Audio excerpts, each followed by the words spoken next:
Hey, it's Becky with Bee Mom. We're back to our normal selves, and I wanted to get on and talk to you a little bit about some elementary age books that you can be reading to your kids. You can know that whatever I read, I trust, and I'm very particular about that. We know as parents that we influence our children not just by what we exactly teach them, but by how we act, how we treat them, the things that they see and are exposed to. Our five senses are very powerful in giving us information, and as we get older, helping us to translate that. And then as we get older still, learning to use that to make wise decisions and have good values and care about other people in the world. But it starts when we're little kids, and we start learning things by reading, by listening to our families and our parents, and by watching our parents and seeing how they act and the kind of choices they make. And so I wanted to share some books with you, and I'm going to try to walk a little bit. We're just talking about elementary school because middle school and high school are very different. So we'll talk about those in later videos. So this one's going to just be starting with pre-K through elementary school. And we're going to go ahead and start with little babies. And I consider babies to be people up to about 2 to 2.5 years old. At the end of that, they kind of start moving into toddler stage, and then by the time they're 3.5, they're preschoolers with totally different capabilities. Gonna put some links below.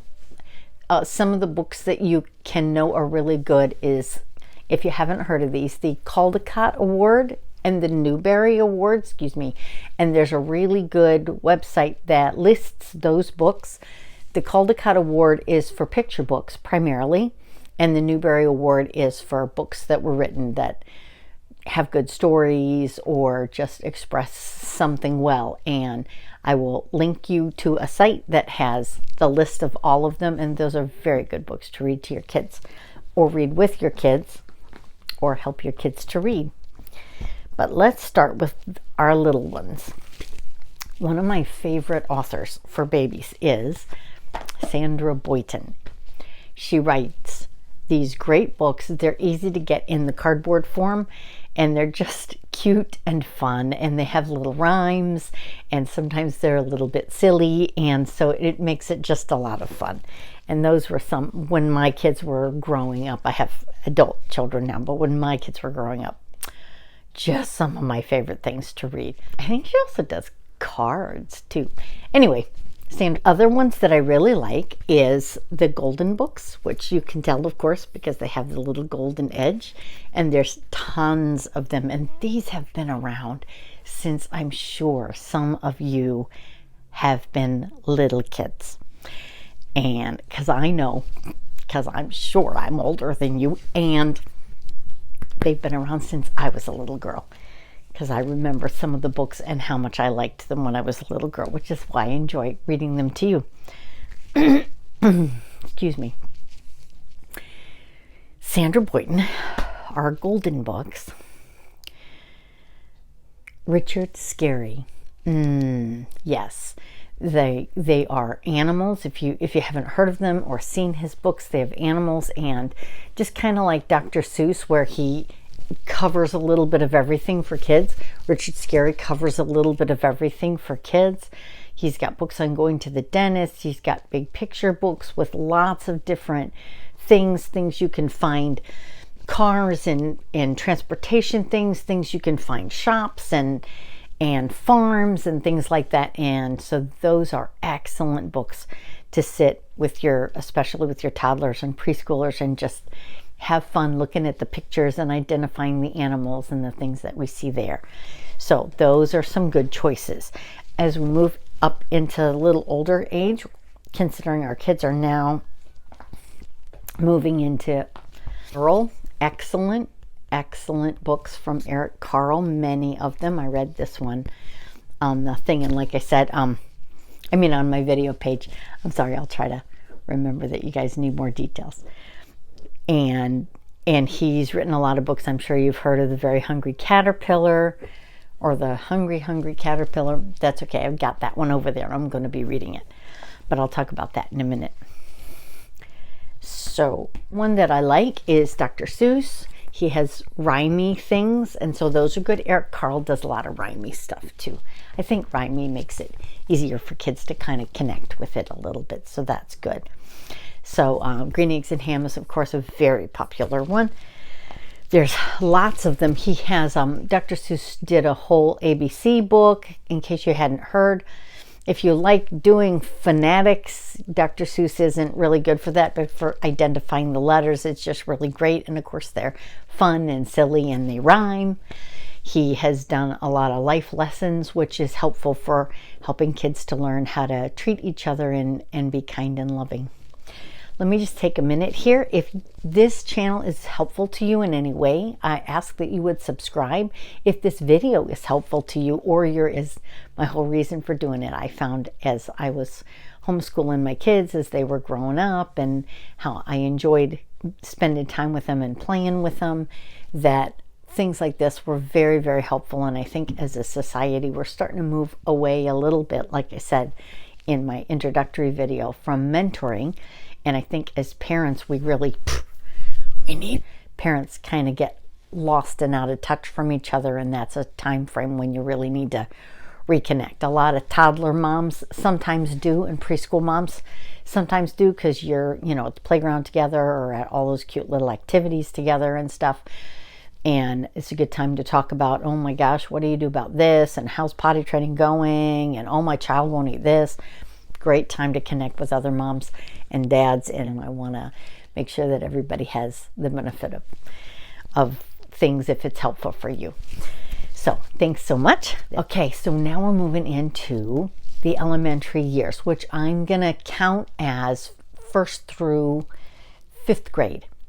And 1st through 5th grade, you're moving into some different things. Into 1st and 2nd grade, they're really kind of start from you reading to them at books that are above their capability of reading. So like chapter books and things like that. Those are great. I read Charlie and the Chocolate Factory to my son when he was in kindergarten, and it was just really cute. It was one of those moments that you get to hear about, because that's a great book. The end of the chapters are all cliffhangers. At first, he wasn't sure if he was going to like listening to chapter books. But when we started reading, I would get to the end of the chapter and he'd go, "What? No, you got to read the next chapter." So sometimes we would, sometimes we'd read too. So those are good. So for reading to your kids, those are great.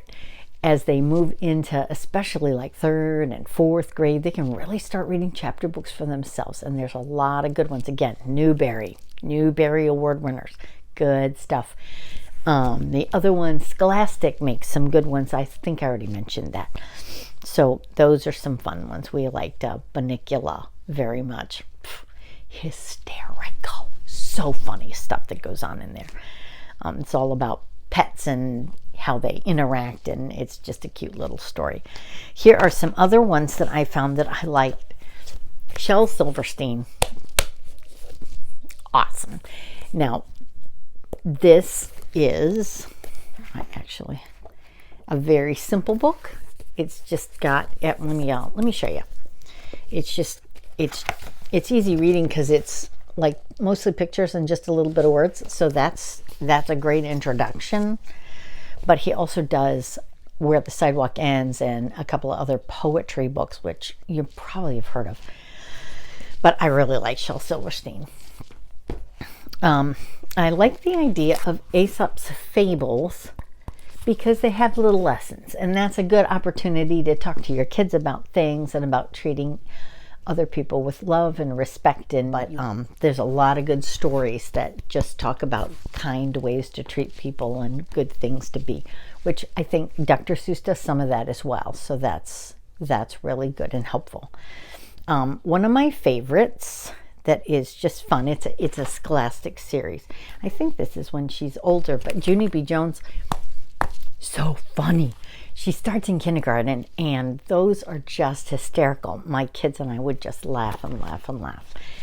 So those are some options for you to read to your older kids and read with your older kids. An idea, especially 4th and 5th graders, if you can get time, and I know we are busy as parents, but if you can find time, if you want to have your child read a book and you can like read it in addition to them at a different time, then you can talk to them about the book, because your kids learn so much from that. And then that's a way you can get time with them.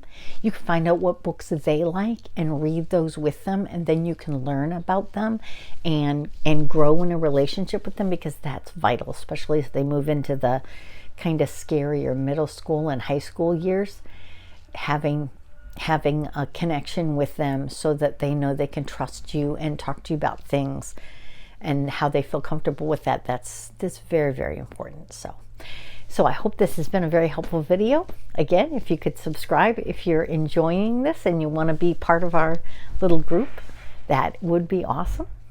And I really enjoy getting on here. Just to let you know, this week we're going to do 3 stories, because Thanksgiving, woot woot, and I hope you guys are going to have a great Thanksgiving.